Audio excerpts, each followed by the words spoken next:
Ertugrul गाजी की पाकिस्तान में इस वक्त उर्दू में नशरियात जारी हैं और अब तक की 25 एक साथ मुकम्मल हो गई हैं, जिन्हें देखने वाले शायकीन ने गुज़िश्ता तमाम रिकॉर्ड तोड़ डाले हैं। ताहम कई पाकिस्तानी फनकारों की जानिब से इसे सरकारी टीवी पर नशर करने पर तहफ़्फ़ुज़ात का इज़हार किया जा रहा है, लेकिन अब अदाकारा नीलम मुनीर भी मैदान में आ गई हैं और इन्होंने ज़बरदस्त पैगाम दिया है। इंस्टाग्राम पर अपने ख्यालात का इज़हार करते हुए कहा कि अदाकारा नीलम मुनीर का कहना था कि अगरचे मैं अपनी बरादरी में तमाम लोगों के ख्यालात का एहतराम करती हूँ, लेकिन मैं ये समझती हूँ कि ये तुर्किश या पाकिस्तानी मवाद का मामला नहीं है। हमें इससे बाहर निकल कर देखना चाहिए।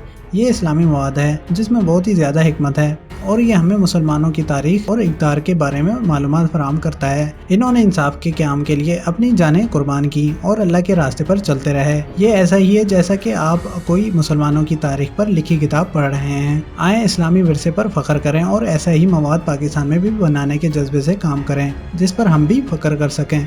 वाज़ेह रहे कि वज़ीर आज़म इमरान खान की हिदायत पर कौमी ज़ुबान में डब करके नशर किया जाने वाला ड्रामा 13वीं सदी में मुसलमानों के फतवात पर मबनी है। सीरीज में बहादुर मुसलमान सिपह सलार अर्तुगरुल की कहानी बयान की गई है, जो सल्तनत उस्मानिया के बानी उस्मान अव्वल के अवालिद थे।